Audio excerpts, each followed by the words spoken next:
नमस्कार दोस्तों, आप देख रहे हैं 4 PM महाराष्ट्र और मैं हूं मयूर परीख। दोस्तों, शरद पवार इन्होंने कमर कस ली है। इंडिया की बैठक मुंबई में हो, इसके लिए उन्होंने कांग्रेस पार्टी के साथ में खुद चलकर मीटिंग बुलाई। अगली मीटिंग 1 सप्ताह बाद एक बार फिर होगी।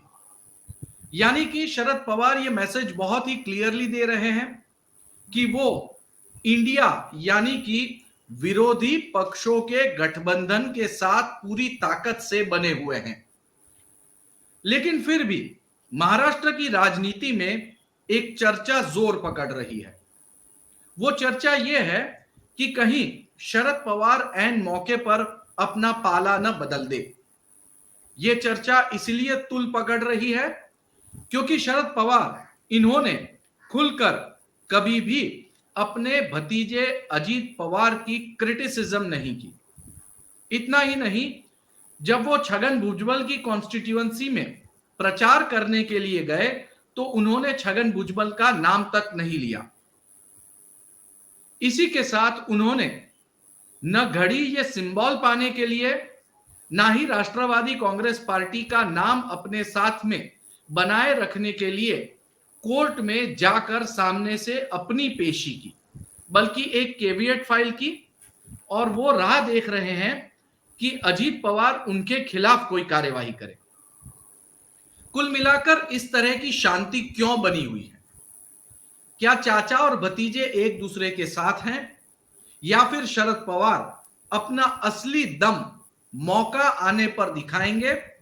और चूंकि इस समय कोई चुनाव नहीं है, इसीलिए वो पूरी तरह से शांति बनाए रखे बैठे हुए हैं। ये माजरा क्या है और क्या क्या विकल्प हो सकते हैं? हमारे साथ बातचीत करने के लिए ओम प्रकाश तिवारी जी मौजूद हैं। महाराष्ट्र की राजनीति को वो पिछले कई दशकों से रिपोर्ट करते आए हैं। उनके रिपोर्ट बहुत ही क्रेडिबल माने जाते हैं। बड़े बड़े नेता इन्हें अपने रिपोर्ट से जानते हैं। ओम प्रकाश तिवारी जी, 4 PM महाराष्ट्र में आपका स्वागत है। प्रेस क्लब में भी वरिष्ठ पद पर वो आसीन हैं, रह चुके हैं और कई सारे कार्यक्रमों में उनकी सहभागी रहती है। ओम प्रकाश जी, क्या लगता है, इतने दशकों से आपने शरद पवार इनको कवर किया है, क्या लग रहा है आपको कि क्या ये एक रणनीति के तहत काम कर रहे हैं या सभी कोई एक दूसरे के साथ मिले हुए हैं? मयूर जी, अभी जो आपने परिचय दिया जब अपने विषय का और शरद पवार का भी साथ में, उसमें जो आखिरी बात कही कि क्या कोई मौका तलाश कर रहे हैं शरद पवार, मुझे ऐसा लगता है कि वो वाकई सही मौके की ही तलाश में है। पिछले 3-4 महीनों यूँ कह लीजिए कि 2 मई से, जिस दिन YB चौहान प्रतिष्ठान में शरद पवार की किताब का लोकार्पण था, उसके बाद से जो घटनाक्रम राष्ट्रवादी कांग्रेस पार्टी में शुरू हुआ है और उसके बाद पार्टी का विभाजन होने तक, विभाजन के बाद भी अब तक कह लीजिए आज की घटना, आज की डेट तक, इसमें ये नहीं कहा जा सकता कि शरद पवार की नॉलेज के बगैर कोई काम हो रहा है। सब कुछ उनकी नॉलेज में हो रहा है। शरद पवार अकेले शरद पवार की ही जानकारी में नहीं है। 2 मई को जब उन्होंने घोषणा की कि हम अपने पद से अब हम सेवानिवृत्ति चाहते हैं, हम आगे वाली पीढ़ियों को अपनी कमान देना चाहते हैं, उस समय भी उनका यह निर्णय उनकी पत्नी को भी मालूम था, उनकी बेटी को भी मालूम था और उनके भतीजे अजीत पवार को भी मालूम था। इन चारों को पता था, बाकियों को पता था नहीं पता था मालूम नहीं। जो लोग रो रहे थे वहाँ, उन लोगों को नहीं पता रहा होगा, लेकिन ये चारों में से कोई नहीं रो रहा था। आप अगर गौर करें तो ये चारों, सुप्रिया सुले भी बैठी हंस रही थी। अजीत पवार उसी कार्यक्रम में साफ साफ बोल रहे थे कि ये तो एक दिन होना ही था। आपको ये अगर शब्द याद हो बिल्कुल। तो पवार के, ये अजीत पवार के शब्द हैं कि ये तो एक दिन होना ही था, तो हमको तैयार होना चाहिए आगे के लिए। वो जितना अजीत पवार को मैं समझ पाया हूँ बहुत। अब तो मयूर जी वो पिछले कुछ दिनों से मुस्कुराते हुए दिखाई देते हैं, हंसते हुए दिखाई देते हैं, याद है आपको ना? हाँ हाँ हम लोग पिछले अगर 2 दशक 2 ढाई दशक की राजनीति देखें महाराष्ट्र की, तो अजीत पवार को तो मुस्कुराते हुए भी लोगों ने 6 6 महीने नहीं देखा होगा। किस प्रेशर में रह करके वो राजनीति करते होंगे, या वो प्रेशर दिखाने की कोशिश करते होंगे। लेकिन उस दिन भी 2 मई को भी अजीत पवार ने ये नहीं कहा कि मुस्कुरा नहीं रहे थे, उन्होंने साफ कहा। यानी कि उन्हें ये पता था कि काका यहाँ से हटने वाले हैं, और उसके बाद फिर नेतृत्व तो हम में से किसी को मिलेगा, जो कि नहीं मिला। मिला भी तो किसको मिला? सुप्रिया सुले को मिला, प्रफुल्ल बिल्कुल। पटेल को मिला, प्रफुल्ल पटेल को मिला।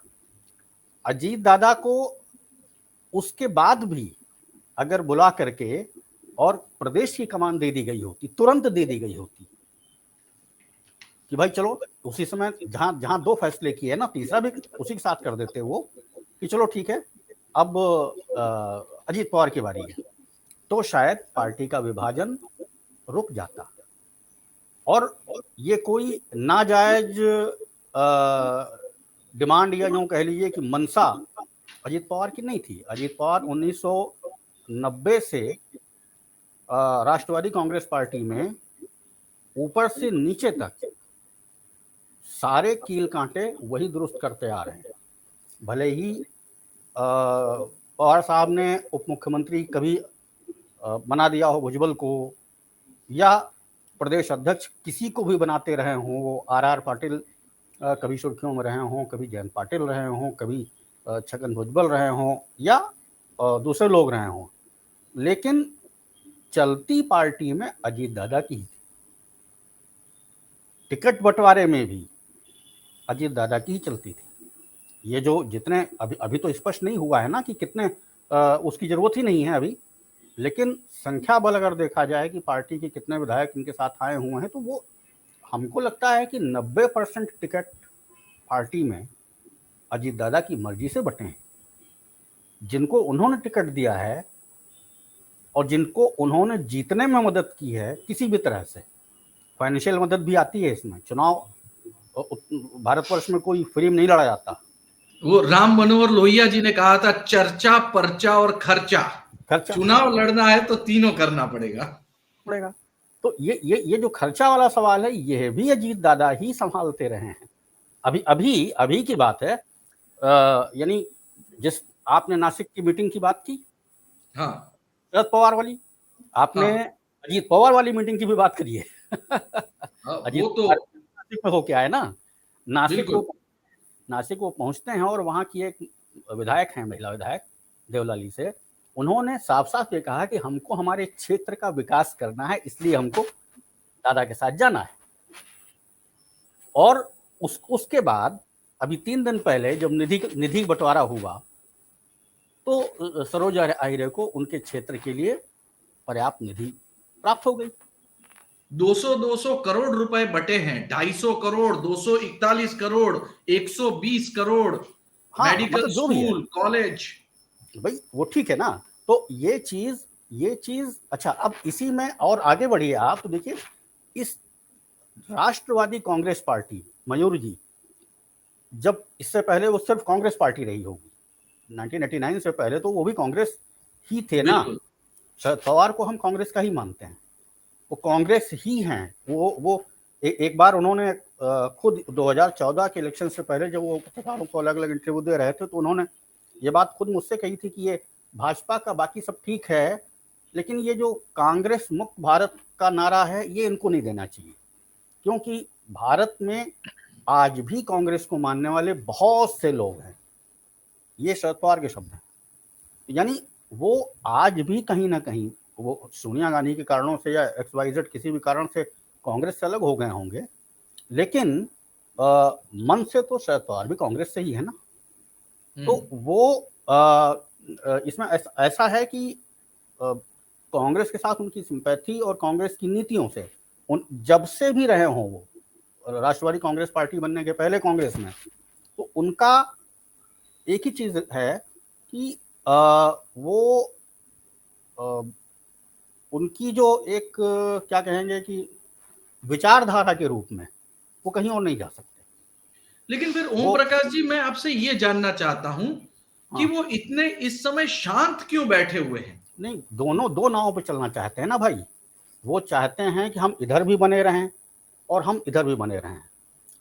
शिफ्ट करने में मयूर जी पिछले कुछ वर्षों की राजनीति में, यानी 2.5 वर्ष 3.5 वर्ष से 2019 के विधानसभा चुनाव के बाद से आप अगर सिर्फ महाराष्ट्र की राजनीति देखिए तो इस राजनीति में आपको पता चल गया होगा कि किसी को शिफ्ट करने में 1 सेकंड लगते हैं।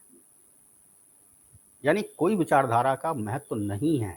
अगर महत्व होता तो 2019 में उद्धव ठाकरे ने देवेंद्र फडणवीस का फोन लेना बंद नहीं कर दिया होता, कभी भी नहीं। ये शिफ्ट होना बहुत आसान है।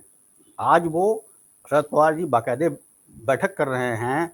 कल ही वाई चौहान में उन्होंने कांग्रेस के लोगों को बुला करके उनके साथ चर्चा किया है कि जो मीटिंग होगी विपक्षी दलों की उसमें क्या क्या इंतजाम करने हैं। हो सकता है खाने का मेनू भी तय हो गया हो, लेकिन कल को ये भी हो सकता है कि वो रातों रात कोई कहाँ पलट जाए, मेन मेजबान जो है वही गायब हो जाए। देखिए, एक इंटरेस्टिंग बात यह है ओम प्रकाश जी की 1 तारीख को टिळक जयंती है। हाँ, महाराष्ट्र में महात्मा गांधी, लोकमान्य बाण गंगाधर टिळक, ये सब बहुत बड़े नाम, मतलब भारत की इतिहास के बड़े नाम हैं। और टिळक जयंती के मौके पर जो शेड्यूल बना है उसके हिसाब से शरद पवार जो हैं वो प्रधानमंत्री नरेंद्र मोदी को अवार्ड देकर सम्मानित करेंगे। ये बिल्कुल वही दिन है जिस दिन आम आदमी पार्टी जिस अध्यादेश का विरोध कर रही है, उस अध्यादेश के खिलाफ वोटिंग करने के लिए शरद पवार से रिक्वेस्ट की है कि वो संसद में आए, लेकिन जो जानकारी अब तक मिल रही है उसके हिसाब से वो संसद नहीं जा रहे हैं, वो इस कार्यक्रम में आ रहे हैं। इस राजनीति का क्या मतलब निकाला जाए? आप इंडिया की मीटिंग कर रहे हैं, विपक्षी दलों को इकट्ठा कर रहे हैं, जबरदस्त तरीके से बीजेपी को और शिंदे गुट को और अजीत पवार को धक्का देने की तैयारी कर रहे हैं, और दूसरी तरफ आप पार्लियामेंट नहीं जाएंगे ऐसा वातावरण बना हुआ है। इसे आप क्या कहेंगे? मयूर जी, अभी तक ऐसा कोई कन्फर्मेशन नहीं आया है कि शरद पवार जी तिलक वाले कार्यक्रम में शामिल ही होंगे। जहाँ तक मेरी जानकारी है ऐसा कोई अभी तक कन्फर्मेशन नहीं, लेकिन अगर उसमें शामिल भी होते हैं तो उनके पास बताने के लिए बहुत सारे एक्सक्यूज़ हैं। भाई, कार्यक्रम तो किसी दूसरे का है ना, वो कार्यक्रम राकापा ने तो आयोजित नहीं किया, कार्यक्रम शरद पवार के गुट ने आयोजित नहीं किया है, कार्यक्रम उस महान हस्ती के नाम पर हो रहा है जिसने आज़ादी की लड़ाई में बहुत बड़ी भूमिका निभाई। तो शरद पवार ये कह सकते हैं कि भाई ये तिलक के नाम पे कार्यक्रम हो रहा है, इसमें हमको जाना ही था। तो वो वहाँ जा सकते हैं। और मोदी से उनके संबंध कोई आज के तो हैं नहीं। मोदी तो जब भूकंप आया था उसके बाद से शरद पवार से उनके संबंध हैं, उसके पहले से भी हो सकते हैं, लेकिन खुल करके तो उसी समय शरद पवार ने वहाँ पर काफ़ी काम भी किया था। और जब पहली बार प्रधानमंत्री बने थे प्रधानमंत्री ये मोदी जी, तो बारामती जा करके वो क्या क्या उद्घाटन करके आए थे वहाँ। तो वो एक अलग चीज़ है। और मेरा मानना है कि जैसे जो महाराष्ट्र की राजनीति का स्वरूप रहा है कि वैमनस्य नहीं होना चाहिए, ठीक है, राजनीतिक प्रतिद्वंद्विता अलग है, तो उस राजनीतिक प्रतिद्वंदिता से अलग अगर इस तरह के कार्यक्रम में उपस्थित रहते हैं शरद पवार, तो वो कोई अचरज की बात नहीं होनी चाहिए।